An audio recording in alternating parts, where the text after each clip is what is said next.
नमस्कार, आप देख रहे हैं टीएफडी इंडिया लाइव। मैं हूं आपके साथ लकी कुमारी।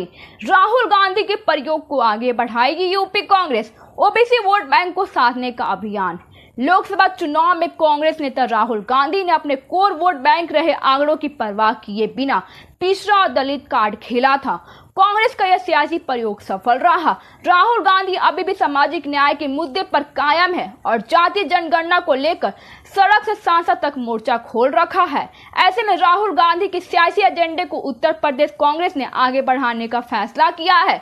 जातीय जनगणना के मुद्दे पर शुक्रवार से कांग्रेस प्रदेश के इकाई संगठनों ने 3 दिवसीय अभियान शुरू कर रही है, जिसके जरिए ओबीसी और दलित समुदाय के विश्वास को जीतने का प्लान है। उत्तर प्रदेश में 6 सीटों पर मिली जीत से कांग्रेस के हौसले बुलंद हैं। एक दशक के बाद दिल्ली की सियासत में बढ़ी ताकत के चलते कांग्रेस को प्रदेश की राजनीति में उभरने की उम्मीद जगा दी है। इसलिए कांग्रेस लोकसभा चुनाव में किए गए सियासी प्रयोग पर कायम रहने का फैसला किया है।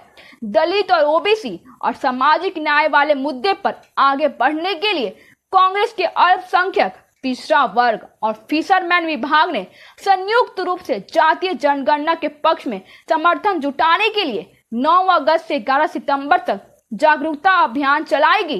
लोकसभा चुनाव में राहुल का प्रयोग सफल रहा। लोकसभा चुनाव में राहुल का यह सियासी प्रयोग सफल रहा। इसलिए यूपी कांग्रेस कमेटी ने संयुक्त रूप से दलित, ओबीसी और सामाजिक न्याय के प्लान पर आगे बढ़ने का फैसला किया है। राहुल गांधी के सामाजिक न्याय के एजेंडे को पार्टी ने गांव-गांव तक पहुंचाने का बीड़ा उठाया है। पार्टी के नेता और कार्यकर्ता जिला, ब्लॉक, नगर और गांव स्तर पर जमकर लोगों जातीय जनगणना और सामाजिक न्याय के मुद्दे पर जागरूक करने का काम करेंगे।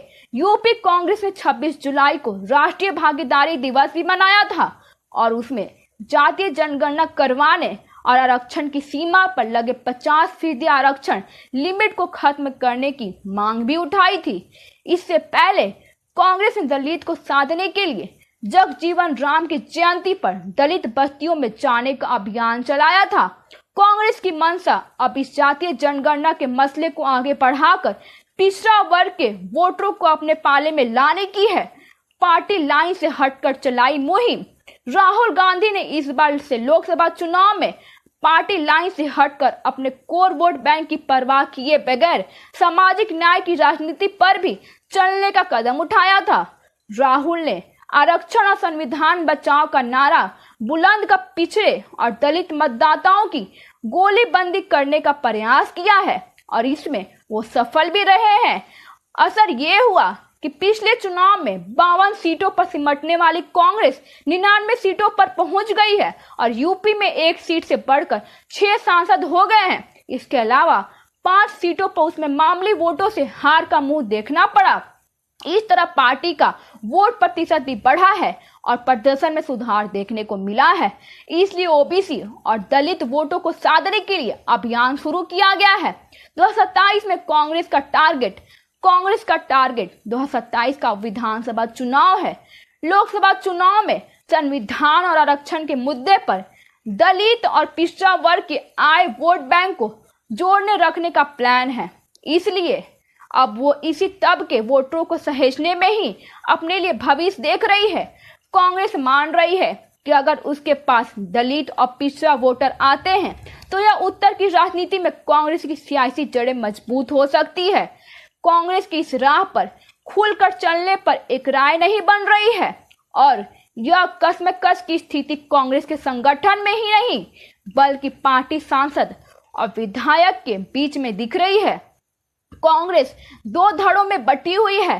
सामाजिक न्याय के मुद्दे पर उत्तर प्रदेश कांग्रेस 2 धड़ों में बटी हुई है। कांग्रेस के ओबीसी और दलित नेता जातीय जनगणना और आरक्षण के मुद्दे पर खुलकर राजनीतिक करने की बात करके पैरवी कर रहे हैं, तो दूसरी तरफ पार्टी के अग्रणी नेता इसके पक्ष में नहीं है। इसी अंतविरोध के चलते कांग्रेस के सीतापुर से सांसद राकेश राठौर ने पार्टी अध्यक्ष मल्लिकार्जुन खड़गे को पत्र लिखकर अपनी शिकायत दर्ज कराई है। उन्होंने पत्र में कहा कि दलित और ओबीसी नेताओं के साथ गलत व्यवहार किया गया है। उनके साथ ही संजय दीक्षित पर जातिवाद और उन्हें अपमानित करने का काम किया है और ओबीसी समुदाय से आने वाले राकेश राठौर ने पत्र लिखा है कि वंचित वर्ग के लोग राजनीति में इसलिए आते हैं क्योंकि वो अपने समुदाय के लिए सम्मान चाहते हैं। राठौर ने कहा कि अगर किसी निर्वाचित सांसद के साथ ऐसा होता है तो आप कल्पना कीजिए कि पार्टी में दलित, ओबीसी और अल्पसंख्यक समुदाय के कार्यकर्ता कैसे व्यवहार का सामना कर रहे होंगे। इस तरह कांग्रेस एक तरफ जातीय जनगणना के मुद्दे को धार देकर ओबीसी को साधना चाहती है, तो दूसरी तरफ पार्टी के ओबीसी सांसद अपने ऊपर होने वाले भेदभाव को उठाकर पार्टी को दोहराए पर खड़ा कर दिया गया है। ऐसे में ओबीसी और दलित समाज का विश्वास कांग्रेस कैसे जीत पाएगी। धन्यवाद। आगे की जानकारी के लिए देखते रहिए टीएफडी इंडिया लाइव।